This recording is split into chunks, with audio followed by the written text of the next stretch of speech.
বাংলাদেশে গ্যাস সংকট এখন শুধু রান্নাঘর বা শিল্প কারখানার সমস্যা নয়, এটি জাতীয় অর্থনীতিরও বড় চ্যালেঞ্জ। প্রতিদিন হাজার কোটি টাকার উৎপাদন ব্যাহত হচ্ছে, বাড়ছে ব্যয়বহুল এলএনজির উপর নির্ভরতা। অথচ বঙ্গোপসাগরের নীল জলের নিচেই জমে আছে বিশাল গ্যাস ক্ষেত্র। দেশে তীব্র গ্যাস সংকটে আন্দোলন বিশৃঙ্খলা পৌঁছে গেছে সচিবালয়ের গেটে। চরম এই সংকটময় মুহূর্তে যখন গ্যাসের অভাবে কলকারখানাগুলো বন্ধের উপক্রম, হুমকিতে দেশের অর্থনীতি, ঠিক তখনই বঙ্গোপসাগরের তলদেশে চলছে বৈজ্ঞানিক ডাকাতি। অত্যন্ত চতুর কৌশলে পাচার হয়ে যাচ্ছে অতি মূল্যবান প্রাকৃতিক গ্যাস। আর এই বৈজ্ঞানিক চুরির গোপন নকশা ফাঁস করে দিয়েছে চীন। দেশের বিভিন্ন গণমাধ্যমের প্রতিবেদনে এমন দাবি করে বলা হয়েছে, গত 17 বছর ধরে শেখ হাসিনা সরকারের প্রকাশ্য এবং গোপন প্রশ্রয়ে এই বিপুল সম্পদ প্রতিবেশী দেশ নিজের দিকে টেনে নিয়ে গেছে। কিন্তু কিভাবে চোখের সামনে ঘটল এই চুরির ঘটনা? উত্তর লুকিয়ে আছে 2012 সালের সমুদ্র জয়ের ঠিক পরের মুহূর্তের এক আত্মঘাতী সিদ্ধান্ত। সমুদ্র জয়ের পরপরই বঙ্গোপসাগরে বেশ কয়েকটি গ্যাস ক্ষেত্রের সন্ধান পাওয়া যায়, কিন্তু কোনো প্রকার আন্তর্জাতিক মানপত্র বা যাচাই বাছাই ছাড়াই রহস্যজনকভাবে সেই ব্লকগুলো তুলে দেওয়া হয় ভারতের দুটি রাষ্ট্রীয় প্রতিষ্ঠান ওএনজিসি এবং অয়েল ইন্ডিয়া লিমিটেডের হাতে। এরপর কেটে গেছে দীর্ঘ এক যুগেরও বেশি সময়। বিশ্ববাজারে যখন গ্যাসের জন্য হাহাকার, তখনও ভারতের কোম্পানিগুলো বাংলাদেশের ব্লকগুলো থেকে উল্লেখযোগ্য কোনো উৎপাদন শুরুই করেনি। তারা বছরের পর বছর ফাইল আটকে রেখে পুরো প্রক্রিয়াকে নিষ্ক্রিয় করে রেখেছে। বিশ্লেষকদের মতে এটি কোনো আমলাতান্ত্রিক জটিলতা ছিল না, এটি ছিল দিল্লির একটি সুদূর প্রসারী কৌশল।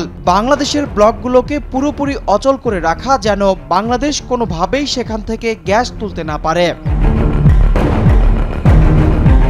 প্রতিবেদনে দাবি করা হয়েছে, গ্যাস চুরির এই প্রক্রিয়ায় কাজ করেছে পদার্থবিজ্ঞানের এক চিরন্তন সত্য। তরল বা গ্যাসীয় পদার্থ সবসময় উচ্চ চাপ থেকে নিম্ন চাপের দিকে ধাবিত হয়।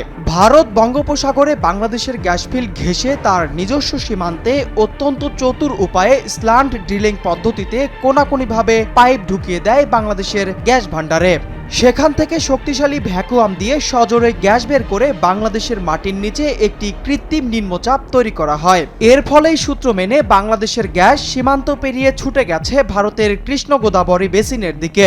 হুবহু এই পদ্ধতিতে ইরাকের রুমাইলা তেল ক্ষেত্র থেকে মাটির নিচ দিয়ে তেল চুরি করেছিল কুয়েত।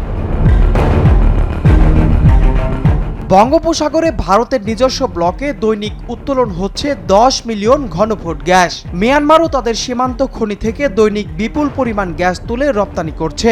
বিপরীতে নিজস্ব অফশোর ব্লক থেকে কোনো গ্যাস পাচ্ছে না বাংলাদেশ। বর্তমানে বাংলাদেশে প্রতিদিন গ্যাসের আনুমানিক মোট চাহিদা প্রায় ৩৮০০ মিলিয়ন ঘনফুট। এর বিপরীতে দেশীয় স্থলভাগের খনিগুলো থেকে মাত্র ১৮৫০ থেকে ২১০০ মিলিয়ন ঘনফুট গ্যাস সরবরাহ করা সম্ভব হচ্ছে। এই সুবিশাল ঘাটতি পূরণে উচ্চ মূল্যে আমদানিকৃত এলএনজি থেকে দৈনিক আরও ১০০০ থেকে ১০৫০ মিলিয়ন ঘনফুট গ্যাস জাতীয় গ্রিডে যোগ করা হচ্ছে।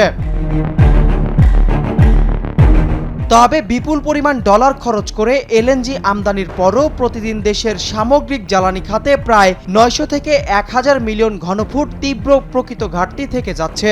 অর্থাৎ যদি বাংলাদেশ নিজের সমুদ্র সীমা থেকে প্রতিবেশী দেশগুলোর সমপরিমাণ বা ন্যূনতম ১০০০ মিলিয়ন ঘনফুট গ্যাস বের করতে পারে, তবে দেশের অভ্যন্তরীণ গ্যাস ঘাটতির সম্পূর্ণ সমাধান করে এলএনজি আমদানি শূন্যে নামিয়ে আনা সম্ভব। সমুদ্রের গ্যাস তুলতে না পারায় বাধ্য হয়ে বিশাল অঙ্কের বৈদেশিক মুদ্রা ব্যয় করে এলএনজি আমদানি করতে হচ্ছে বাংলাদেশকে। ২০১৮ থেকে ২০২৪ সালের মধ্যে বাংলাদেশ প্রায় ১.৫ ট্রিলিয়ন টাকা মূল্যের এলএনজি আমদানি করেছে, যা ২০২৪-২৫ জাতীয় বাজেটের প্রায় ১৮.৮২% সমান। একদিকে দেশের কলকারখানাগুলো গ্যাসের অভাবে বন্ধের ঝুঁকিতে, অন্যদিকে প্রতিবেশী দেশের বৈজ্ঞানিক চুরির গোপন সুড়ঙ্গ, বাংলাদেশের জ্বালানি নিরাপত্তার ওপর প্রকাশ্য আঘাত। এই চক্র থেকে বের হওয়ার সময় এখনই। তারেক রহমান সরকার কি পারবে ভারতের পাতা বৈজ্ঞানিক চুরির সুড়ঙ্গ পথ চিরতরে বন্ধ করতে?